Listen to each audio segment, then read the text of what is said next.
عزیزان محترم، اللہ کا فضل و کرم ہے، اس دور میں مساجد آباد ہیں، مدارس آباد ہیں، خانقاہیں آباد ہے، قال اللہ قال الرسول کی صدائیں ہیں،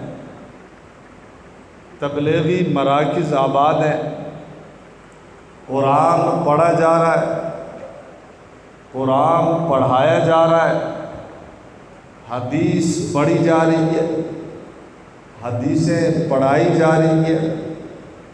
ایک دور اور ایک زمانہ وہ بھی تھا، اس پوری کائنات میں مشرق و مغرب میں، شمال و جنوب میں، عرب و عجم میں، خشکی اور تری میں اللہ تبارک و تعالیٰ کا نام لینے والا کوئی نہیں تھا، اللہ کے سامنے رکوع کرنے والا کوئی نہیں تھا، اللہ کے سامنے سجدہ کرنے والا کوئی نہیں تھا، اللہ تبارک و تعالیٰ کو وحدہ لا شریک ماننے والا کوئی نہیں تھا۔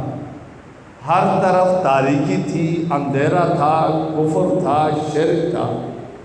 ایسے دور میں میرے اور آپ کے نبی آئے، امام الانبیاء نے قولوا لا الہ الا اللہ تفلحون کا نعرہ بلند کیا۔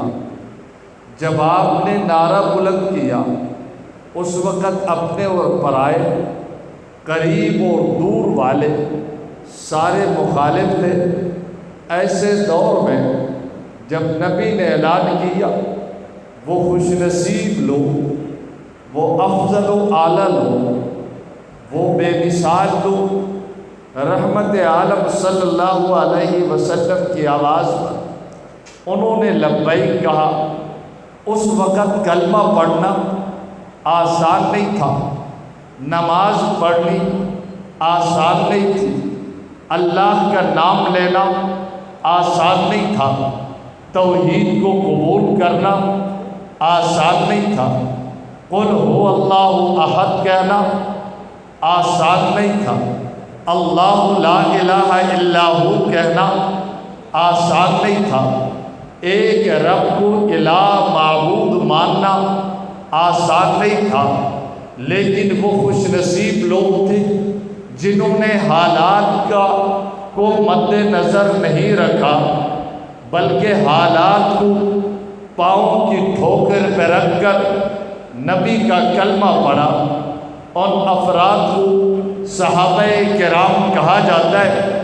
جب انہوں نے کلمہ پڑھا، کلمہ پڑھنے کی وجہ سے انگاروں پر ان کو لٹایا گیا، کلمہ پڑھنے کی وجہ سے تختہ دار پر ان کو چڑھایا گیا، کلمہ پڑھنے کی وجہ سے آباد گھروں سے ان کو نکالا گیا، کلمہ پڑھنے کی وجہ سے اپنے وطن اصلی سے نکالا گیا، کلمہ پڑھنے کی وجہ سے قوم قبیلے سے الگ کیا گیا، کلمہ پڑھنے کی وجہ سے ان کو تپتی ریت پر لٹایا گیا۔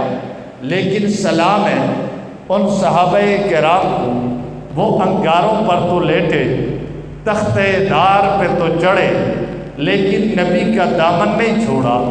یہی وجہ ہے قرآن ان صحابہ کے بارے میں اعلان کرتا ہے، وَأُوذُوا فِي سَبِيلِ، رب کائنات اعلان کرتے ابو بکر کو ستایا گیا، میری وجہ سے عمر کو ستایا گیا، میری وجہ سے عثمان کو ستایا گیا، میری وجہ سے علی کو ستایا گیا، میری وجہ سے طلحہ و زبیر کو ستایا گیا، میری وجہ سے حضرت بلال کو ستایا گیا، میری وجہ سے حضرت صہیب پر ظلم کیا گیا، میری وجہ سے اصحاب رسول گھروں سے نکالا گیا۔ رب اعلان کرتے صحابہ کا گھر چھوڑنا میری وجہ سے تھا، تشدد برداشت کرنا میری وجہ سے تھا، ظلم برداشت کرنا میری وجہ سے تھا، ہتھ گھڑی پہننا میری وجہ سے تھا۔ یہ مقدس لوگ تھے جنہوں نے اسلام قبول کیا، پھر اس پر ڈٹ گئے، ایسے ڈٹے ان جیسے استقامت والے چشم فلک نے نہیں دیکھا، آسمان نے نہیں دیکھا، زمین نے نہیں دیکھا۔ صحابہ کی تاریخ ہمیں نہیں ملتی جس انداز میں اصحاب رسول نے استقامت دکھائی، آدم تا محمد الرسول اللہ، ایسے افراد ہمیں نظر نہیں آتے۔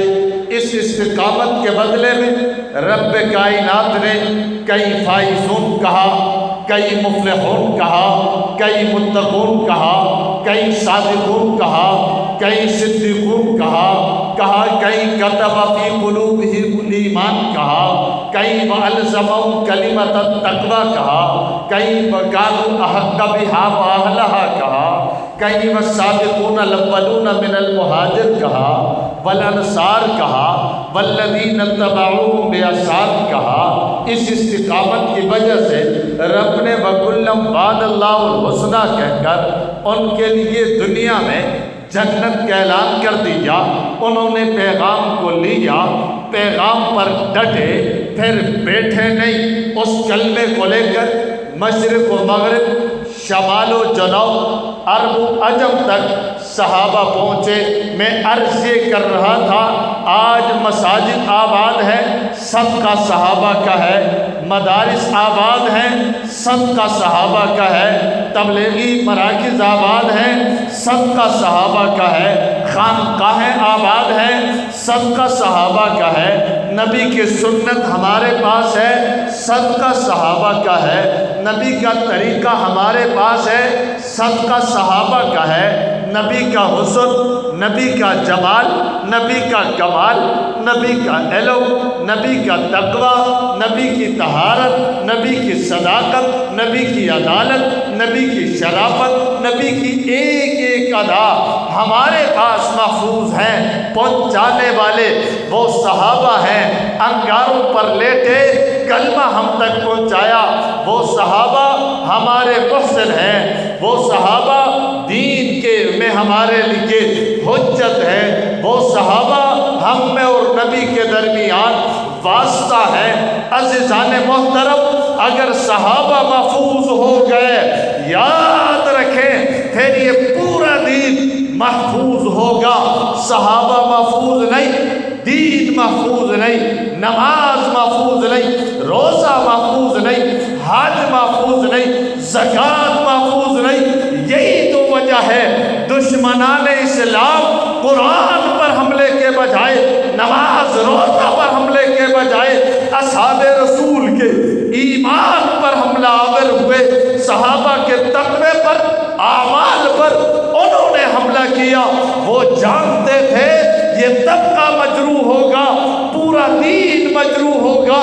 اللہ تبارک و تعالی حضرت حق نواز جنگی شہید کی قبر کو نور سے بھر دے۔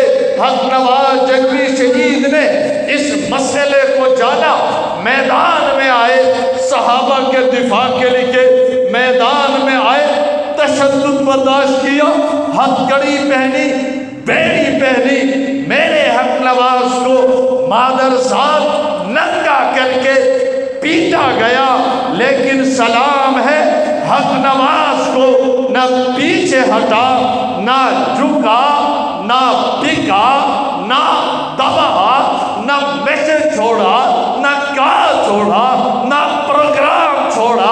بالآخر اس کو گولی مار کر راستے سے ہٹایا گیا۔ پھر شہادتوں کا ایک تسلسل چلا، پھر اس کی جگہ جو بھی اس منصب پہ آیا اس کو راستے سے ہٹایا گیا۔ ان جانے والوں کو سلام ہے، مجھے فاروقی کو سلام ہے، مجھے علامہ حیدری کو سلام ہے، میں مولانا اعظم کو سلام کیوں نہ کروں؟ ان کو پتہ تھا یہ منصب شہادت ہے، اس میں جانے کے بعد شہادت لازمی ہے۔ شہادت کو آنکھوں کے سامنے دیکھتے ہوئے بھی حق نواز کی سیٹ پر فاروقی نظر آئے، فاروقی کے سیٹ پر اعظم نظر آئے، اعظم کے سیٹ پر حیدری نظر آئے، حیدری کی سیٹ پر لدھیانوی نظر آئے۔ ان کو پتہ تھا یہ سیٹ، یہ عہدہ، یہ منصب، یہ شہادت کا منصب ہے، یہ جان دینے کا منصب ہے، اور کٹتے چلے گئے۔ ان کے راستے پر چلتے ہوئے ہمارے 10,000 نوجوانوں نے، علماء نے، حفاظ نے، تاجروں نے، مزدوروں نے قربانیاں دی، جانوں کا نذرانہ اصحاب رسول کے لیے انہوں نے پیش کیا۔ آپ کو سلام عقیدت ہے، آپ کو سلام محبت ہے۔ آپ کا طبقہ وہ اعلیٰ طبقہ ہے، آپ وہ اعلیٰ لوگ ہیں۔ اس وقت پوری دنیا میں، اس وقت پوری دنیا میں جس محاذ پہ آپ کھڑے ہیں، اس محاذ پہ کوئی اور نہیں ہے۔ جس مورچے پہ آپ بیٹھے ہیں، اس مورچے پہ کوئی نہیں ہے۔ جس مشن پہ آپ کھڑے ہیں، اس مشن پہ اور کوئی نہیں ہے۔ آپ جس مورچے پہ بیٹھے ہیں، پوری دنیا میں آپ ہی ہیں جو اس مورچے پہ بیٹھے ہوئے ہیں، ورنہ مشرق و مغرب، شمال و جنوب میں آپ دیکھیں گے رافضیت کے خلاف اور کوئی جماعت نہیں، رافضیت کے خلاف اور کوئی تحریک نہیں، رافضیت کے خلاف اور کوئی تنظیم نہیں۔ جی ہاں، کل ہی ایک دوست مجھے بتا رہے تھے، اس نے کہا کہ مولانا اللہ آپ کی جماعت کو، آپ کے کارکنوں کو سلامت رکھے۔ میں نے کہا کیوں؟ کہ لگا مولانا پوری دنیا میں آپ کی جماعت واحد جماعت ہے جو صحابہ کے دفاع، دشمنان اصحاب رسول کے مقابلے میں آپ کی جماعت کھڑی ہے، ورنہ نہ عرب میں، نہ عجم میں، نہ کسی اور ملک میں ایسی کوئی جماعت نہیں ہے۔ آپ اس وقت پوری دنیا کی نگاہیں آپ کی طرف ہیں، پورے لوگوں کی نظریں آپ کی طرف ہیں، ہر کوئی آپ کی طرف دیکھ رہا ہے۔